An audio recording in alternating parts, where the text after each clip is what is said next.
নমস্কাৰ আজি আমাৰ লগত উপস্থিত আছে সদৌ অসম অপাৰেগিত শিক্ষক কৰ্মচাৰী সংস্থাৰ সন্মানীয় সম্পাদক প্ৰধান সম্পাদক হৰমোহন বৰা ডাঙৰীয়া প্ৰথমতে বৰা ছাৰ আপোনাক আমাৰ চেনেললৈ স্বাগতম জনাইছোঁ হয় নমস্কাৰ মই সদৌ অসম অপাৰেগিত শিক্ষক কৰ্মচাৰী সংস্থাৰ তৰফৰ পৰা আৰু মোৰ তৰফৰ পৰা আমাৰ অতিকে মৰমৰ মাধুৰ্য কলিতাক মই আন্তৰিক শুভেচ্ছা জনাইছোঁ তেখেতে বিগত দিনত আমাৰ গোটেই সমস্যাসমূহক শিক্ষকসকলৰ মাজত ৰাইজৰ মাজত আৰু চৰকাৰৰ ওচৰলৈ আমাৰ খবৰখিনি লৈ যোৱাত তেখেতে যিখিনি অগ্ৰণী ভূমিকা লৈছে তাৰ বাবে মই তেখেতক আচলতে উজ্জ্বল ভৱিষ্যত কামনা কৰিছোঁ আৰু তেখেতক আমি শুভেচ্ছা দিছোঁ ধন্যবাদ আমি ভেঞ্চাৰ শিক্ষানুষ্ঠানৰ লগত জড়িত শিক্ষক কৰ্মচাৰীসকলৰ বাবে কেইটামান প্ৰশ্ন আজি আমি লৈ আহিছোঁ আৰু সেই প্ৰশ্নখিনি উত্তৰখিনি আপুনি দিব লাগিব আৰু আমি ভাবিম যে এই কথাখিনিৰ পৰা আমাৰ শিক্ষক সমাজে কিবা এটা বাৰ্তা পাব এটা প্ৰথম প্ৰশ্নটো হৈছে 2017-18 প্ৰাদেশিকৰণ আইনখনৰ মানে প্ৰাসংগিকতা ক'ত যেহেতু বিদ্যালয়সমূহ তাৰ বহু দিনৰ আগতে ৰাইজে স্থাপন কৰিছিল তাত শিক্ষক নিযুক্তি দিছিল চৰকাৰে সেইসমূহ সময়ত ৰিকগনিশ্যন দিছে পাৰমিশ্যন দিছে এফিলিয়েশ্যন দিছে তাৰ পিছত 17-18 আইনখনৰ প্ৰাসংগিকতা ক'ত আপুনি এই কথাখিনি অকণমান বুজাই ক'ব লাগিব হয় মই এইখিনিতে এটা কথা কওঁ যে এই 2017-18 যিখন পদ প্ৰাধিকৰণ আইন এই আইনখনৰ প্ৰাসংগিকতাৰ কথা ক'ব যাওঁতে আমি আমাৰ শিক্ষানুষ্ঠানখিনিৰ অকণমান বুৰঞ্জী ক'ব লাগিব এই যিখিনি 2017-18 পদ প্ৰাধিকৰণ আইনখনৰ আওতাৰ বাহিৰত থকা যিখিনি শিক্ষানুষ্ঠান এই শিক্ষানুষ্ঠানখিনি আচলতে আইনখনৰ মানে আওতাৰ বাহিৰত চক্ৰান্তমূলকভাৱে ৰখা হৈছে চৰকাৰে চক্ৰান্তমূলকভাৱে আমাক প্ৰাধিকৰণৰ আওতাৰ বাহিৰত ৰাখি আমাক মানে প্ৰাধিকৰণৰ পৰা বঞ্চিত কৰা যিটো ষড়যন্ত্ৰ এই ষড়যন্ত্ৰৰ কাৰণে কৰা এখন আইন ইয়াৰ কথাটো হ'ল যিখিনি শিক্ষানুষ্ঠান এই গোটেই শিক্ষানুষ্ঠানখিনি 1-2006 চনৰ আগত স্থাপিত হোৱা 2-1 শিক্ষানুষ্ঠান আছে পিছত স্থাপিত হোৱাও শিক্ষানুষ্ঠান আছে নথকা নহয় কিন্তু সংখ্যাত অতি তাকৰ তাৰ কথাটো হ'ল গৰিষ্ঠ সংখ্যক শিক্ষানুষ্ঠানে 1-2006 চনৰ আগত স্থাপিত হোৱা আমি এই কথাটো আমাৰ হাতত তথ্য আছে আমি যিটো কিছুদিন আগত আমি এটা জৰীপ চলাইছিলোঁ এই জৰীপত আমি গম পাইছোঁ যে গোটেই শিক্ষানুষ্ঠানসমূহৰ মানে 2006 চনৰ আগত স্থাপিত হোৱাৰ যিটো ভেলিড ডকুমেণ্ট এই ডকুমেণ্টটো আছে LP পৰা কলেজলৈ এতিয়া কথাটো হ'ল এই আইনখনৰ প্ৰাসংগিকতাটো 2011 চনত যিখন পদ প্ৰাধিকৰণ আইন চৰকাৰে প্ৰণয়ন কৰিছিল শিক্ষকসকলৰ বা শিক্ষানুষ্ঠানখিনিক প্ৰাধিকৰণ কাৰণে কিন্তু তেখেতসকলে সেই প্ৰাধিকৰণৰ আওতাতে আমাকো এই অৱশিষ্ট শিক্ষানুষ্ঠানখিনিকো প্ৰাধিকৰণ কৰিব পাৰিলেহেঁতেন কিন্তু যেতিয়া দেখিলে যে সেই আইনখনৰ আধাৰত কোনো শিক্ষানুষ্ঠান বাদ নপৰে সকলোবিলাক শিক্ষানুষ্ঠানে প্ৰাধিকৰণ মানে কৰিব লাগিব লগে লগে তেওঁলোকে চক্ৰান্তমূলকভাৱে তেওঁলোকৰ চক্ৰান্ত এইটো যাতে কিমান সংখ্যক শিক্ষানুষ্ঠান আৰু শিক্ষকক বাদ কৰি থ'ব পাৰি বাদ কৰি থৈ চৰকাৰে যিবিলাক বেনিফিচাৰী সৃষ্টি কৰা যিবিলাক আঁচনি আছে এই আঁচনিবিলাকক বিনিয়োগ কৰিব পাৰে চৰকাৰখনে লাহে লাহে মানে তেখেতৰ আমি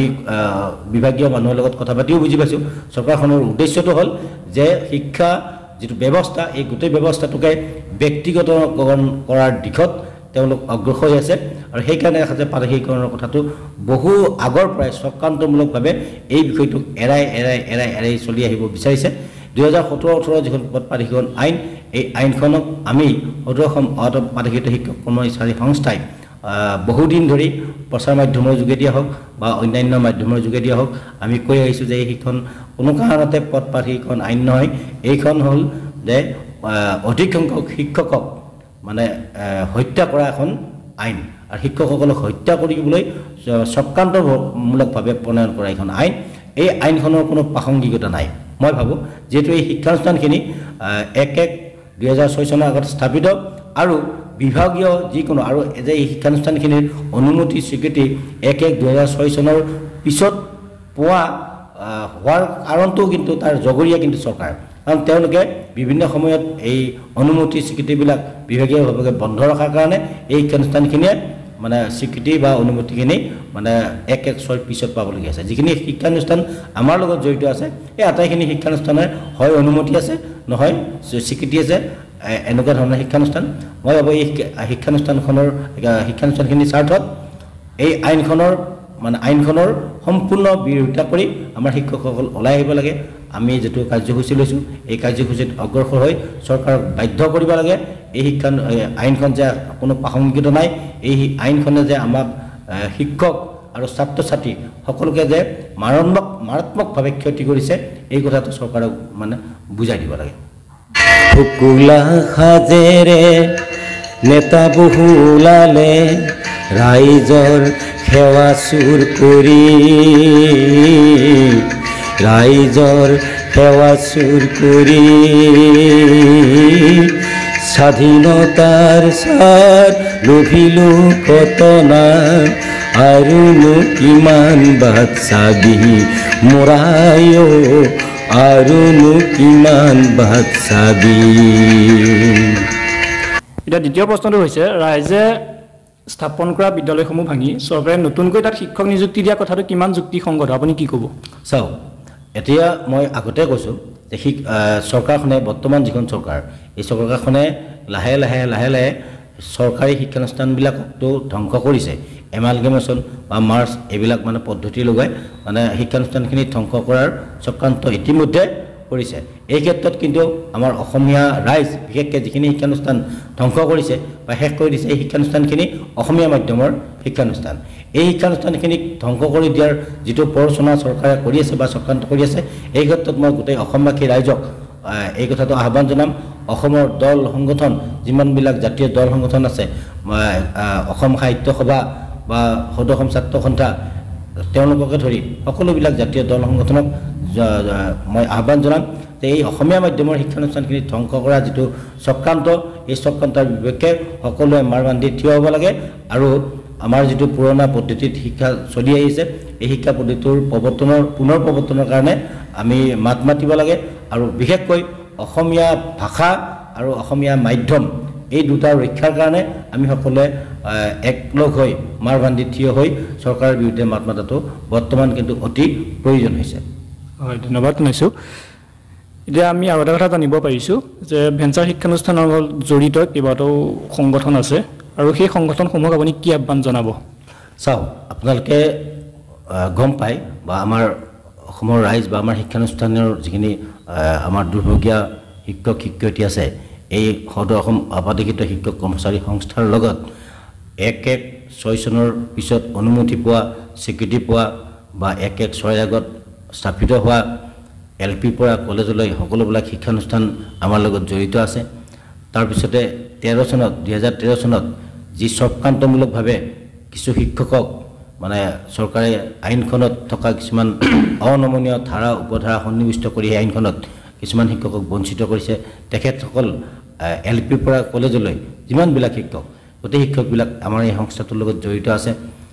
আমাক সহযোগ কৰিছে এই সংস্থাটোৰ নামেই হ'ল সদৌ অসম অপাধিকৃত শিক্ষক কৰ্মচাৰী সংস্থা ঠিক তেনেদৰে 2021 চনত পদ প্ৰাধিকৰণ আইনখনৰ যিবিলাক মানে শিক্ষকক মানে বঞ্চিত কৰাৰ যিবিলাক নিয়ম নীতি এই নিয়ম নীতিবিলাকৰ কাৰণে যিসকল শিক্ষক কৰ্মচাৰী 21 চনৰ প্ৰাধিকৰণৰ পৰা আউটাৰ বাহিৰত ৰখি গৈছে বা প্ৰাধিকৰণৰ পৰা বঞ্চিত হৈছে এই আটাইবিলাক শিক্ষক শিক্ষয়িত্ৰী আমাৰ লগত বা শিক্ষক কৰ্মচাৰী আমাৰ এই সংস্থাটোৰ লগত জড়িত আছে সক্ৰিয় সহযোগত আছে মাত্ৰ মই এইটো আহ্বান জনাম সকলোকে কাটৰভাৱে আহ্বান জনাম আপোনালোকে দেখিছে যোৱা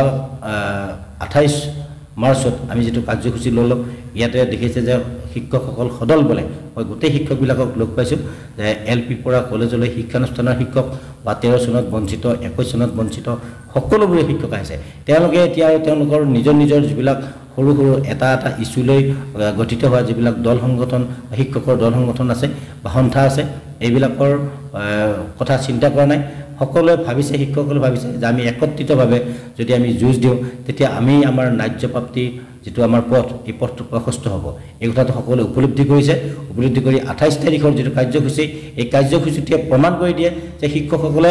আমাৰ যেটো সদৌ অসম অপাধিকৃত শিক্ষক কৰ্মচাৰী সংস্থা এই সংস্থাৰ বেনাৰত থাকি এই সংস্থাৰ লগত সহযোগ কৰি এই সংস্থাৰ লগত একেলগে আমি সকলোৱে হাত ধৰি আগুৱাই গৈ আমাৰ ন্যায্য প্ৰাপ্তিটো আমি আজৰি আহিব পাৰিম এইটো সকলো শিক্ষকৰ বিশ্বাস হৈছে গতিকে মই এই সংগঠনবিলাকৰ ইস্যু ভিত্তিক যিবিলাক সংগঠন বা সন্থাবিলাক আছে এই সন্থাবিলাকৰ বিষয়ববীয়াবিলাকক মই কাটৰভাৱে অনুৰোধ জনাম আহ্বান জনাম যে আপোনালোকে আৰু এতিয়া আপোনালোকৰ লক্ষ্য আৰু উদ্দেশ্য এইটো হ'ব নালাগে যে আমি লিডাৰ হৈ থাকিব লাগে, আমাৰ সংগঠন হৈ থাকিব লাগে, আমাৰ অমুক দিনতে ৰেজিষ্ট্ৰেশ্যন আছে, এইবিলাক কথাবিলাক বাদ দি আমাৰ সকলোৰে লক্ষ্য আৰু উদ্দেশ্য এইটো হোৱা উচিত বুলি মই ভাবোঁ। প্ৰাদেশিকৰণটোক আমাৰ লক্ষ্য আৰু মানে উদ্দেশ্য হোৱা উচিত। দল, সংগঠন, নেতা, লিডাৰ এইবিলাক হোৱা উচিত নহয়। কাৰণ আমাৰ এই প্ৰাদেশিকৰণ হোৱাৰ পিছত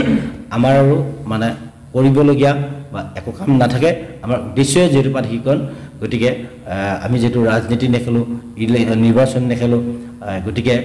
সেইবিলাক স্বাৰ্থ বাদ দি গোটেই শিক্ষকখিনিৰ মানে যিটো মৰ্মবেদনা সেইটো উপলব্ধি কৰক। মই এই দল সংগঠনবিলাকৰ যিবিলাক মানে বিষয়ববীয়া, মই তেখেতসকলক উদ্দেশ্য কৰি কৈছোঁ যে আপোনালোকে এই নিজৰ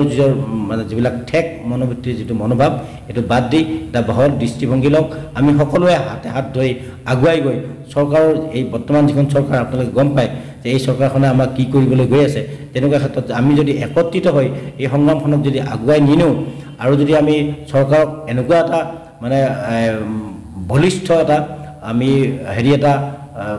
যদি দেখুৱাই দিব নোৱাৰোঁ যে আমি একত্ৰিত হৈছোঁ, আমি একত্ৰিত হৈ মানে সংগঠিত হৈছোঁ, এই কথাটো যদি চৰকাৰক দেখিব নোৱাৰোঁ তেতিয়াহ'লে চৰকাৰে হয়তো আমাক অৱহেলা কৰিব। আপোনালোকে জানে চৰকাৰখনে ভাগ ভাগ কৰি সকলোকে মানে নিজৰ আয়ত্তত ৰাখিবলৈ যত্ন কৰে। মই শিক্ষকসকলকো আহ্বান জনাম, এনেকুৱা যিবিলাক বিষয়ববী আছে আপোনালোকে যিসকল শিক্ষক বা কৰ্মচাৰীয়ে তেখেতসকলৰ লগত মানে জড়িত হৈ আছে তেখেতসকলক বুজাওক যে তেখেতসকলে আৰু এনেকৈ বেলেগে বাকী একো কৰিব নোৱাৰিলেও অন্তত পেপাৰ ষ্টেটমেণ্ট বা এটা নিউজ কৰি মানে মানুহৰ মাজত বিভ্ৰান্তি সৃষ্টি কৰা যিটো পৰিৱেশ, এই পৰিৱেশটো কৰিব নালাগে। কাৰণ মানুহৰ মাজত বিভ্ৰান্তি সৃষ্টি কৰাই নহয়, কাৰণ এই খবৰটো চৰকাৰলৈও যায়, তাৰ পৰা কিন্তু গোটেই শিক্ষকবিলাকৰ ক্ষতি হয়। অকল আপোনালোকে কেৱল এজন বা দুজন মানুহক দেখিবলৈ মোক বা কোনোবা এজন বিষয়ববীয়াক বা সদৌ অসম অপাধিত শিক্ষক কৰ্মচাৰী কোনোবা এজনক বিষয়ববীয়াক মানে আপোনালোকে বেয়া পায়ে গোটেই শিক্ষকখিনি উপকাৰ কৰিবলৈ নাযাবলৈ মই সকলোকে বিনম্ৰ অনুৰোধ জনালোঁ। ধন্যবাদ। আপুনি কথাখিনি বৰ ধুনীয়াকৈ বুজাই দিছে। গতিকে এই ভিডিঅ'টো যিসকলে চাই আছে বা চাব তেওঁলোকে যাতে এই কথাখিনি আচলতে অলপ গুৰুত্ব দিব, যাতে বিভিন্ন দল সংগঠন নহৈ চব একেলগে আমি একেটা সমস্যা যিহেতু চবৰে, গতিকে সমস্যা সমাধানৰ ক্ষেত্ৰত আগবাঢ়ি আহিব লাগে। এতিয়া আমাৰ প্ৰধান প্ৰশ্নটো, আৰু এই প্ৰশ্নটোৰ কাৰণে আচলতে চবেই বাট চাই আছে যে সদৌ অসম অপ্ৰাদেশিক শিক্ষক কৰ্মচাৰী সংস্থাৰ উদ্যোগত বিদ্যালয়ৰ প্ৰাদেশিকৰণৰ সমস্যাসমূহ চৰকাৰৰ ওচৰলৈ লৈ যোৱাত মানে যথেষ্টখিনি অৰিহণা আছে। সংস্থাই বহুত কাম কৰি আছে, বহুত গুৰুত্বপূৰ্ণ ভূমিকা লৈ আছে। এতিয়া প্ৰশ্নটো হৈছে যে আৰু কিমান দিনলৈ মানে বিদ্যালয়ৰ প্ৰাদেশিকৰণৰ বাবে আমাৰ শিক্ষক সমাজে আৰু বাট চাব লাগিব? আপুনি এই সম্পৰ্কত কি ক'ব? চাওক, আমি বিগত দিনত সদৌ অসম অপ্ৰাদেশিক শিক্ষক কৰ্মচাৰী সংস্থাই বহুত আন্দোলন কৰিছোঁ, ধৰ্ণা কৰিছোঁ, প্ৰতিবাদ কৰিছোঁ, আৰু তাৰ ফলতে আমি মাননীয় মুখ্যমন্ত্ৰী মহোদয়ৰ কাৰ্যালয়ৰ পৰা বা মাননীয় মুখ্যমন্ত্ৰী মহোদয়ৰ পৰা আমি তেখেতৰ আমন্ত্ৰণ মৰ্মে তেখেতৰ লগত ইতিমধ্যে জনীয়া প্ৰতিনিধি দল এটাই আমি তেখেতৰ লগত আলোচনা কৰিছোঁ। যথেষ্ট সৌহাৰ্দ্যপূৰ্ণ আলোচনা হৈছে। এই আলোচনাত আমাৰ গোটেই সমস্যাখিনি সমাধান কৰাৰ তেখেতে আশ্বাস দিছে, আৰু সেই কল্পে আমি সাংগঠনিক দিশত আমি আগবাঢ়ি আছোঁ। আৰু বিভাগীয়ভাৱেও ইতিমধ্যে আপোনালোকে গম পায় আমাৰ সদৌ অসম অপ্ৰাদেশিক শিক্ষক কৰ্মচাৰীৰ বেনাৰত ইতিমধ্যে ছেক্ৰেটেৰিয়েটত এটা ফাইল ক্ৰিয়েট হৈছে, আৰু এই ফাইলটোৰ জৰিয়তে আমাৰ কাম কাজ আৰম্ভ হৈছে। আমি আন্দোলন কাৰ্যসূচী যদিও লৈছোঁ, কাৰ্যসূচীবিলাকৰ উদ্দেশ্য হ'ল যে প্ৰাদেশিকৰণ চৰকাৰে কৰিব, কিন্তু এই প্ৰাদেশিকৰণৰ যিটো প্ৰক্ৰিয়া, কাৰ্যকৰী যিটো ব্যৱস্থা, এইটো আমাৰ ত্বৰান্বিত কৰিব লাগে। এই কথাটোৰ কাৰণে আমি আন্দোলন কৰিছোঁ। এটা কথাত আমি আশ্বাস পাইছোঁ যে প্ৰাদেশিকৰণ কৰিব, কাৰণ আমাৰ ৰাজ্যৰ যিজন মূল মানুহজনে আমাক মাতি নি আমাৰ লগত আলোচনা কৰিছে, আমাৰ আশ্বাস দিছে, পূৰ্ণ আশ্বাস দিছে যে আপোনালোকৰ যিখিনি সমস্যা এই সমস্যাখিনি সমাধান কৰিম, আৰু সমাধান কৰাৰ কাৰণে যিটো এমেণ্ডমেণ্ট আহিব লাগে এমেণ্ডমেণ্টটো কৰিম। কিন্তু এই যিটো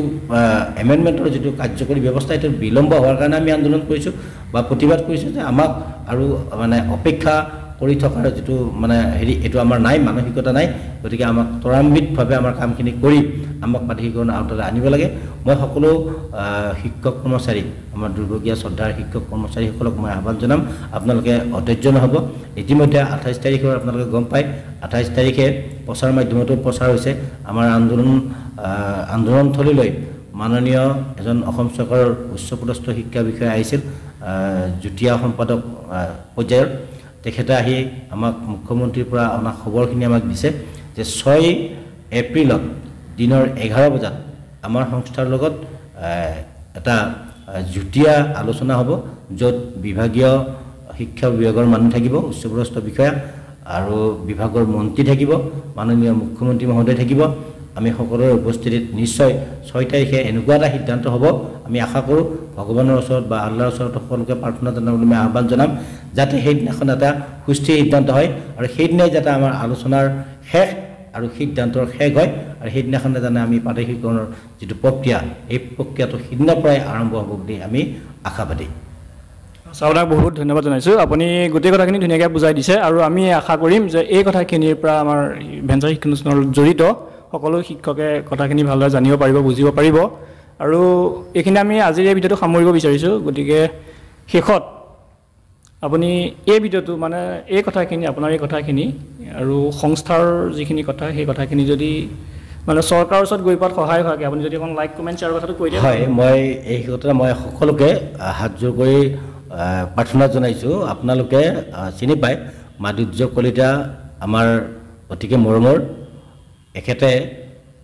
বিভিন্ন পন্থা ল'ব পাৰিলেহেঁতেন, ইউটিউবৰ ভিডিঅ' বনাই উপাৰ্জন কৰিব পাৰিলেহেঁতেন, কিন্তু তেখেতে এই দুৰ্ভগীয়া শিক্ষকসকলৰ যিটো সমস্যা, এই সমস্যাটো তেখেতৰ ক্ষমতাৰ মাজেৰে, তেখেতৰ দক্ষতাৰ মাজেৰে আমাৰ সমস্যাখিনিক ৰাইজৰ মাজত মেলি দিয়াত বা চৰকাৰৰ ওচৰলৈ লৈ যোৱাত তেখেতে অগ্ৰণী ভূমিকা লৈ আছে। আৰু এই ক্ষেত্ৰত আপোনালোকৰো সহযোগ আমি কামনা কৰোঁ। আমাৰ বিশেষকৈ শিক্ষক কৰ্মচাৰীসকল আৰু শহীদ সদাশয় ৰাইজ সকলোকে মই আহ্বান জনাম যে আপোনালোকে এই চেনেলটো ছাবস্ক্ৰাইব কৰক আৰু কমেণ্ট কৰক, শ্বেয়াৰ কৰক। ইয়াৰ আমাৰ যিটো ভিডিঅ' বা যিবিলাক পোষ্ট এইবিলাক শ্বেয়াৰ কৰক। যিমানে প্ৰচাৰ হ'ব, আজিকালি আপোনালোকে জানে প্ৰচাৰ মাধ্যম এটা মানে শক্তিশালী মাধ্যম, যাৰ জৰিয়তে মানুহে নিজৰ বক্তব্য বা নিজৰ মত, আপুনি যদি তাতে এটা কমেণ্টটো কৰে তেতিয়া আপোনাৰ মতটো তাতে প্ৰকাশ পাব। আপোনাৰ সেই জনমতটোৱে আমাৰ এই সমস্যাটো সমাধানত যথেষ্ট সহায় কৰিব। মই সেইকাৰণে সকলোকে আন্তৰিকতাৰে মই আহ্বান জনাইছোঁ, আপোনালোকে এই চেনেলটো ছাবস্ক্ৰাইব কৰিব আৰু যিমান পাৰে শ্বেয়াৰ কৰক। প্ৰচাৰ হ'ব লাগে গোটেই অসম ব্যাপী বা ভাৰতব্যাপী। যদি আমাৰ এই মানে সমস্যাখিনি যদি প্ৰচাৰ হয় তেতিয়াহ'লে আমি নিশ্চয় সফলতা আমাৰ সমাগত। ধন্যবাদ।